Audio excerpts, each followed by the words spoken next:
अस्सलाम वालेकुम and welcome again.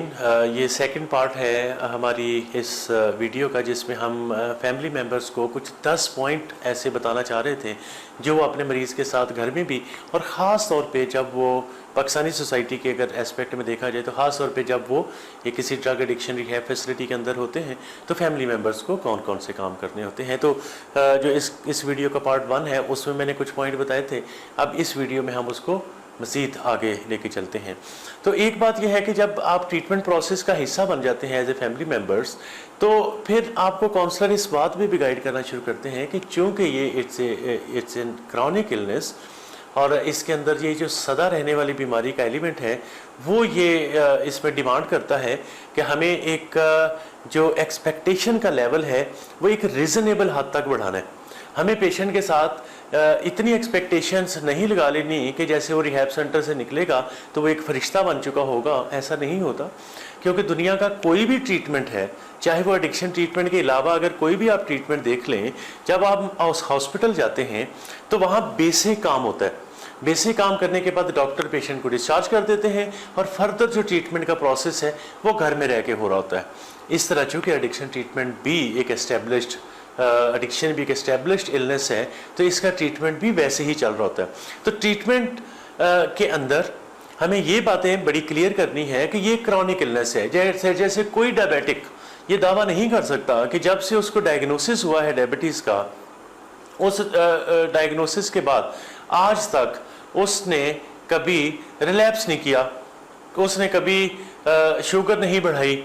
लेकिन चूँकि चीनी एक एक्सेप्टेबल चीज़ है और माशरे में और घरों में अवेलेबल रहती है, तो उस ऐसे मरीज़ों का किसी वक्त बदपरहेज़ी करना बड़ा आसान है और बड़ा नॉर्मल है। लेकिन है क्रॉनिक इलनेस। इस तरह ड्रग एडिक्शन एक क्रॉनिक इलनेस है, इसके अंदर रिलैप्स का ऑप्शन रहता है। मुश्किल होता है क्योंकि नशे को ढूंढना और फिर नशा करना और नशा मंगवाना और फिर स्टिग्मा साथ वो भी देखते रहना, तो ये कंपैरेटिवली मुश्किल होता है। लेकिन रिलैप्स का ऑप्शन है। तो हमें एज ए काउंसलर अपने पेशेंट्स को ये बताना होता है और एज ए फैमिली हमें ये सीखना होता है कि हमें एक इमीडिएट फ्यूचर के लिए एक रीज़नेबल जो एक्सपेक्टेशंस है वो रखनी है। मरीज़ रिलैप्स भी हो सकता है क्योंकि रिलैप्स इसका हिस्सा है इस ट्रीटमेंट का। इस बीमारी में रिलैप्स का ऑप्शन रहता है। मरीज़ दोबारा नशे पे जा सकता है अगर दोबारा मरीज़ नशे पे जाता है। लेकिन इस ट्रीटमेंट प्रोसेस के दौरान चूँकि हमारा एज ए फैमिली मेम्बर इतना नॉलेज बढ़ चुका होता है, इतनी अवेयरनेस आ चुकी होती है और इतना हमें कॉन्सेप्ट बन चुका होता है बीमारी का कि हम फिर घबराते नहीं हैं। घबराते उस वक्त नहीं है जब हमें इल्म होता है, और जब इल्म आने के बाद हम इग्नोर करते हैं तो फिर हमसे पूछ हो सकती है। लेकिन जब हमें पता है कि ये रिलैप्स का ऑप्शन है, हमें एक एक्सपेक्टेशन जो है वो रीज़नेबल रखनी है, और अगर मरीज़ रिलैप्स हो भी जाता है तो हमें अपने सेंसेस को कंट्रोल में रखना है। हमें अपने होशो हवास में रहना है और हमें दोबारा पेशेंट को ट्रीटमेंट की तरफ पुश करना है ताकि ये रिकवरी की तरफ वापस जाए और ट्रीटमेंट में एन इन हो जाए। इस दौरान जो फैमिली मेम्बर्स गलती करते हैं वो ये गलती है कि वो अपनी ज़िंदगी का मरकज़ो महवर बना देते हैं मरीज़ को। उनका उठना बैठना, उनका किसी डिस्कशन में रहना, उनका कहीं सफ़र करना, हर वक्त मरीज़ के बारे में डिस्कशन हो रही होती है। अभी उसने क्या खाया होगा, अभी उसने क्या पिया होगा, अभी उसको कौन सी मेडिसिन मिल रही होगी, कहीं उनके साथ जुल्म तो नहीं हो रहा होगा, एंड सो ऑन।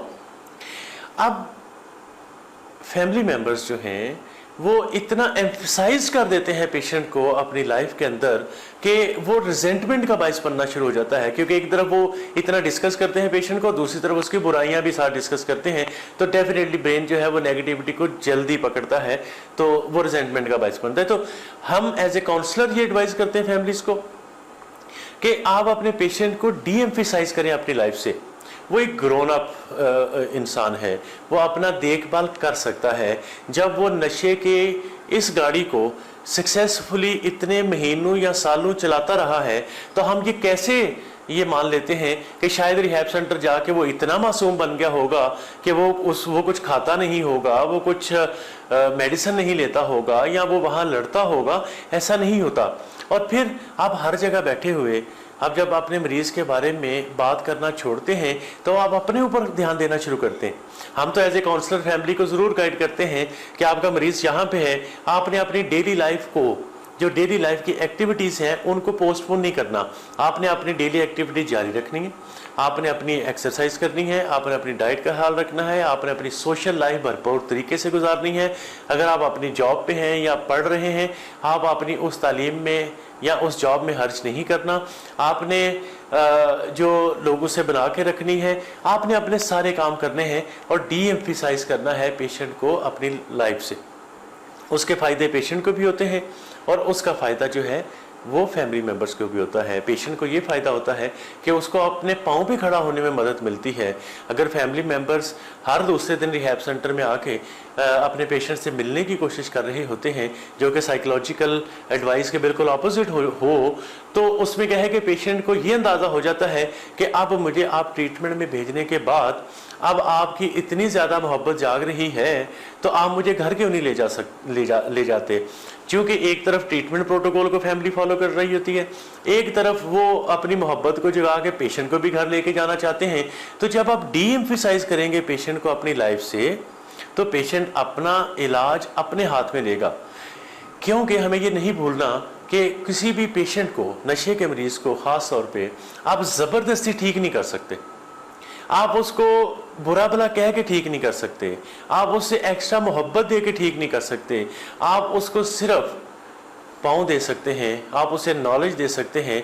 जैसे एक कहावत है जिसमें है कि अगर आप किसी इंसान को रोज़ मछली पकड़ के दें ताकि वो मछली खा ले, तो उससे कितना अच्छा हो कि आप उसको मछली पकड़ना सिखा दें ताकि जब भी उसका दिल हो वो मछली पकड़ ले। मरीज़ के बारे में रोज़ उसको मदद देने से बेहतर है कि उसको इस काबिल कर दिया जाए कि वो फैसला कर सके कि मुझे नशे के इस मर्ज से जान छुड़ानी है, मुझे मैनेजेबिलिटी की तरफ बढ़ना है और मुझे अपने इलाज में सीरियस होना है। ये उसी वक्त मुमकिन है कि जब फैमिली थोड़ा सा स्टेप बैक करती है, जब वो थोड़ा सा पीछे हटते हैं, जब वो थोड़ा डी एम्फिसाइज करते हैं पेशेंट को अपनी लाइफ से, ताकि पेशेंट जो है वो अपने उस पाँव पे खड़ा हो और अपनी ट्रीटमेंट का टेक केयर कर सके। इसके साथ फैमिली मेम्बर्स को जिस और बात का ध्यान रखना होता है वो ये है कि हम रिकवरी में ड्यूरेशन देख रहे होते हैं, हम प्रोग्रेस देख रहे होते हैं, हम देखते हैं कि कितने दिनों तक नशे से दूर रहता है।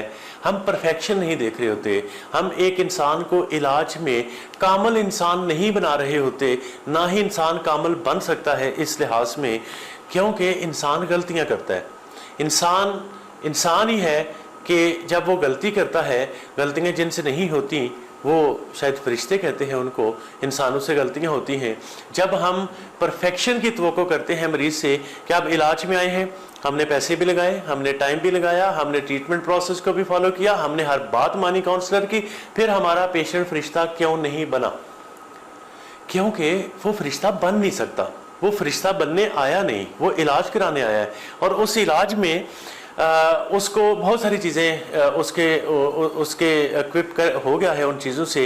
वो ये है कि वो नो करना सीख चुका है, वो अपने पाँव पे खड़ा होना सीख चुका है, उसको अपनी बीमारी की समझ आ चुकी है, फैमिली मेम्बर को एनेबलिंग और प्रोवोकिंग बिहेवियर्स पे काम हो चुका है, फैमिली मेम्बर्स के एक्सपेक्टेशंस को क्लियर कर दिया गया है, फैमिली मेम्बर्स ने डी एम्फिसाइज कर दिया है पेशेंट को अपनी ज़िंदगी से और उसको ये पुश किया है, उसको ये मैसेज दिया है कि आपने अपने पाँव पे खड़े होने। तो जब ये हो रहा होता है तो फिर हम परफेक्शन नहीं देख रहे होते, हम प्रोग्रेस देख रहे होते हैं कि मरीज ने, जैसे एडिक्शन लिटरेचर में सिंपल सा कहते हैं कि 1 डे एट ए टाइम, कि आप आज नशा ना करने का वादा करेंगे, तहैया करेंगे, फिर अगला दिन आता है तो फिर अगले दिन नशा नहीं करेंगे, फिर अगले दिन नशा नहीं करेंगे। तो दुनिया में बहुत सारे ऐसे WhatsApp group, Facebook group, Twitter group and so on सब बने हुए जहां लोग रोज़ शेयर करते हैं कि आज मुझे रिकवरी में इतने दिन हो गए हैं, इतने महीने हो गए हैं, इतने साल हो गए हैं। तो फिर वो 1 डे एट ए टाइम लेके इस प्रोसेस को चल रहे होते हैं। जब इस सारे प्रोसेस में से गुजर रहे होते हैं तो हमने कुछ अपने इमोशंस को भी कंट्रोल करना है। जब हम डी एम्फिसाइज कर रहे हैं, हम अपने इमोशंस को कंट्रोल कर रहे हैं, तो फिर हमें अपने मरीज़ को ज़्यादा मदद देने के काबिल हम अपने आप को समझते हैं कि वो अब एक नॉर्मल लाइफ गुजार सकता है जहाँ नशों का ख़तरा तो रहता है, रिलैप्स का ख़तरा तो रहता है, लेकिन वो अपने आप को संभाल सकता है। हम नशों के एक समंदर में जी रहे हैं, हम हर गली मोहल्ले में नशा मिल रहा है, सस्ता मिल रहा है, इजी अवेलेबिलिटी है। आज के दौर में अगर बच्चे नशे के मर्ज में मुब्तला नहीं हुए, वो नशा कर भी नहीं रहे, तो ये बहुत बड़ी ब्लेसिंग है। लेकिन अगर वो खुदा न खास्ता नशा करना शुरू हो गए हैं और वो बीमारी में कन्वर्ट हो गया है उनका नशा, तो घबराने की उस वक्त भी ज़रूरत नहीं। इलाज अवेलेबल होता है, मदद मिल सकती है। हमें सिर्फ फ़ैसला करने की देर है, हमें सिर्फ एक तहैया करने की देर है और हमें कदम उठाने की देर है। जब आपने देखा ना कि जब यूट्यूब के अंदर आप या फेसबुक पे आपको ये वीडियो नज़र आई और उस पर लिखा हुआ था कि नशे के बारे में ये वीडियो है और आपने इसको क्लिक किया और आपके घर में कोई नशे का मसला था भी, तो आपने पहला स्टेप ले लिया है और आपने इलाज के बारे में पहला कदम उठा लिया है। अब अगला कदम यह है कि आप जिस भी शहर में हैं, किसी भी करीबी रिहैब सेंटर से आप कांटेक्ट करें, उनसे जाके मिलें, उनके डॉक्टर से मिलें, उनकी टीम से मिलें, आप फैसिलिटी को विज़िट करें, आप प्रोग्राम देखें कि कैसे है, उनके स्टाफ से भी आप मिल सकते हैं कि क्या प्रॉपर स्टाफ अवेलेबल है। जब सारी आपके चेक मार्क्स पूरे हो जाते हैं, जो उसके बाद आप डिसाइड करते हैं कि ट्रीटमेंट के लिए, और जब ट्रीटमेंट में चला जाता है पेशेंट, तो फिर ये आप इन सारे पॉइंट्स को फॉलो करते जाते हैं ताकि आपके मरीज़ को भी मदद मिले और अल्लाह ताला उसको सेहत भी दे। इस सारे प्रोसेस में कहीं भी घबराने की ज़रूरत नहीं होती। It's very easy process. मैंने जैसे पहले कहा था कि ये नशे का इलाज कोई मिस्टीरियस नहीं होना चाहिए। हमारे यहाँ कुछ रिहैब सेंटर्स ऐसे हैं जो कहीं के हफ्ते महीने मरीज़ से मिलने नहीं देते। हम जो कि निशान पे हमेशा इस बात को मेंटेन करते हैं कि we are redefining addiction treatment in Pakistan.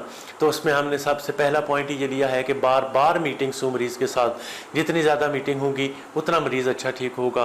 मरीज़ को एक सेंस ऑफ कन्फाइनमेंट नहीं आएगा, फैमिली को एक सेंस ऑफ सेपरेशन नहीं आएगा। लेकिन जब दोनों की मुलाकात हो, उस मुलाकात में जो ट्रीटमेंट प्रोटोकॉल है वो वायलेट नहीं होना चाहिए, तो बाकी मीटिंग्स जारी रहें। ट्रीटमेंट मिस्टीरियस नहीं है, it's very easy treatment. Take decision and do something for your loved one. Thank you for watching. Khuda Hafiz.